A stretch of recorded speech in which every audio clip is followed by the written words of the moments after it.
NATO confirmed it. The alliance said it is adjusting its mission in Iraq. A French military source told AFP the non-combat force was being temporarily relocated because of the Middle East war. Iraqi security sources told the Qatar news agency that the NATO mission was being evacuated from its base and withdrawn from Iraq, describing it as a temporary operation due to the regional situation. The National reported that NATO withdrew all mission personnel from Iraq to Europe. The Victoria Base complex, located next to Baghdad International Airport, has served as a logistical and support hub for US and coalition forces since the 2003 invasion. It has been under repeated drone and missile attacks since the war began on February 28th. NATO spokesperson Alison Hart said the alliance was working in close coordination with allies and partners, but declined to provide further details for security reasons. The withdrawal is real. The question is what forced it. The Islamic Resistance in Iraq claims it forced the withdrawal.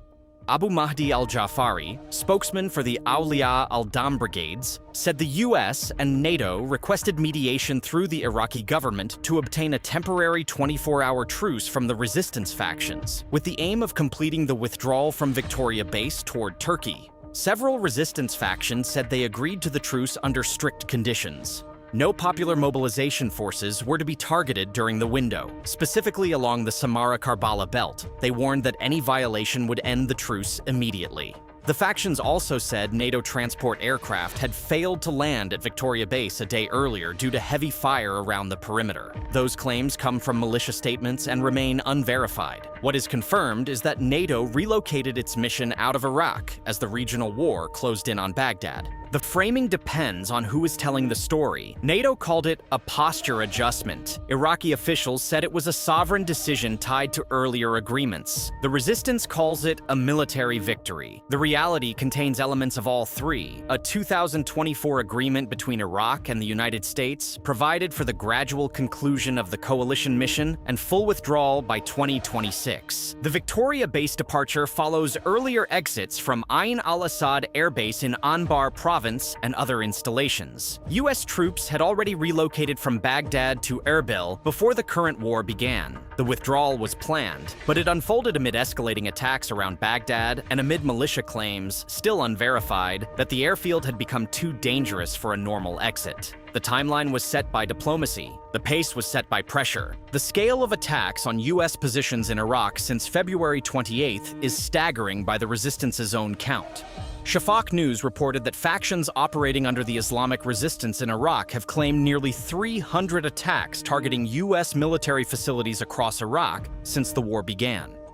The IRI announced on March 21st that it carried out 27 operations in the previous 24 hours alone, using dozens of drones and missiles. FDD's Long War Journal documented that the Umbrella Network claimed 21 operations on March 1st, 28 on March 2nd, and 27 on March 3rd. The pace has been daily. The targets have included Victoria Base, the US Embassy compound in the Green Zone, Erbil International Airport, and diplomatic support centers. CENTCOM initially said 6 US service members had been killed in the conflict. By mid-March, Reuters reported roughly 200 American troops wounded across the wider war.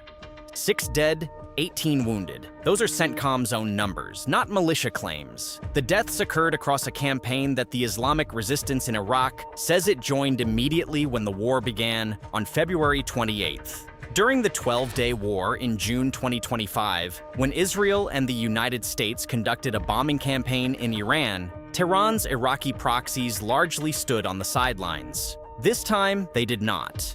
The difference is the scale of the US-Israeli operation and the killing of Supreme Leader Khamenei in the opening strikes.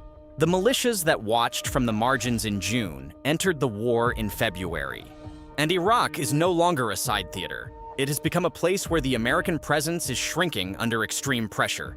The attacks on US facilities in Baghdad have been specific and escalating. On March 10th, 6 drones were launched at the Baghdad Diplomatic Support Center near the airport, with 5 intercepted and 1 impacting near a guard tower. On March 14th, a missile struck a helipad at the US Embassy compound in Baghdad's Green Zone, causing smoke to rise above the compound. Earlier in the war, drones hit the Baghdad Diplomatic Support Center near the airport, and Reuters later reported renewed attacks on U.S. facilities in the same area. On March 21st, a drone strike hit the headquarters of the Iraqi National Intelligence Service in Baghdad's Mansour district, killing one police officer. By the weekend, the airport complex remained under threat. The target list is not random. It is the infrastructure of the American presence in Baghdad. The embassy, the airport, the logistics hubs, and the intelligence headquarters. If NATO does not return to Victoria Base soon, the foreign military footprint in central Baghdad will be thinner, more exposed, and politically harder to sustain. What remains is a limited deployment in Iraq's Kurdistan region, centered on Erbil. The geopolitical monitor noted months before the war that by withdrawing from Ain al-Assad and Victoria, the US reduces the vulnerability of its forces to asymmetric attacks and denies Tehran the tactical and symbolic advantage of striking American targets in central and western Iraq. That analysis was written in 2025. It described a strategic choice. What happened in March 2026 was the same outcome, but accelerated by a war that turned the strategic choice into an operational emergency. The withdrawal from Baghdad is not the end of the Iraqi dimension of this war. It is a pivot. Harakat Hezbollah al-Nujaba, an Iraqi resistance faction, issued a warning tied to Trump's 48-hour ultimatum on power plants. Abdul Qadir al-Karbala'i, the group's military deputy, said all regional energy facilities are now within the reach of the resistance's missiles and drones. He warned that any hostile action against Iranian infrastructure would face a direct military response. That threat mirrors the IRGC's own warning about Gulf energy sites, but it comes from Iraq, not Iran. It means the threat to regional energy infrastructure is not limited to what the IRGC can launch from Iranian territory. It now includes what Iran-backed groups can launch from Iraqi soil, closer to Gulf targets and harder to attribute. The Islamic Resistance in Iraq released a video showing what it said were drone strikes on American and Israeli targets. The video began with drones being launched at night amid religious chants. It showed back-to-back attacks and ended with a poster of slain Supreme Leader Ayatollah Ali Khamenei.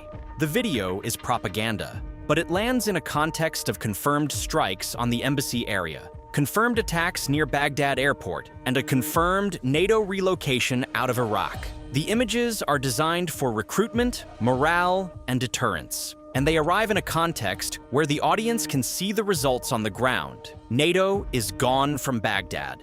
The embassy has been hit, and the resistance is still firing.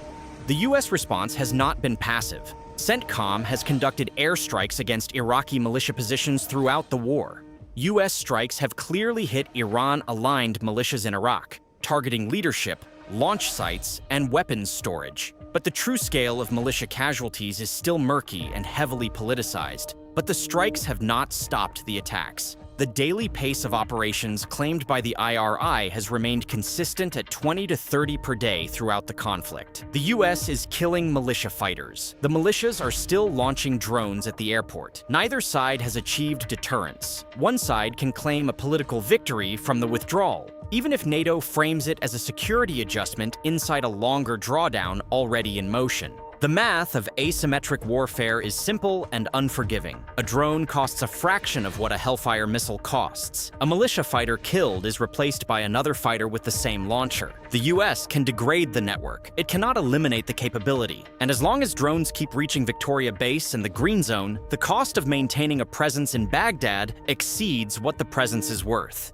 The American presence in Iraq is not over. Forces remain in Erbil. Airspace access, intelligence sharing, and advisory functions continue under the framework of the 2024 agreement. But Baghdad is a different equation now. The embassy has been struck. The airport complex has been hit repeatedly. NATO is gone. The logistics hub that supported operations across the region for 2 decades is empty. Iran-backed groups control the narrative of why it happened, and the Iraqi government, which publicly framed the departure as a sovereign decision, is navigating between an alliance with Washington that is weakening and a militia network that is strengthening. Baghdad has not changed sides, but it has changed the balance of what is possible on its soil.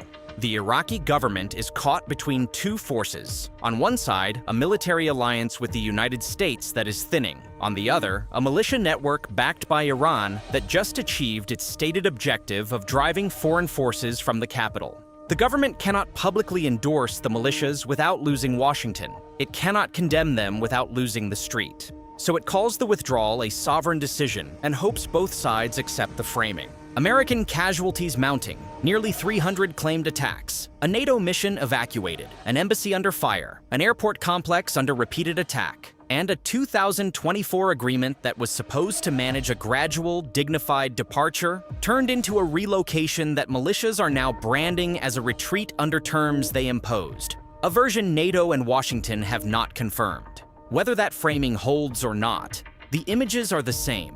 An empty base near Baghdad Airport, strikes on the green zone, and militia spokesman on camera declaring that they drove the Americans out. The drones are still flying. The forces in Erbil are still there. But the war for Baghdad, the symbolic and logistical center of the American presence in Iraq, appears to have ended, and the people who ended it are the same people who have been trying to end it since 2003,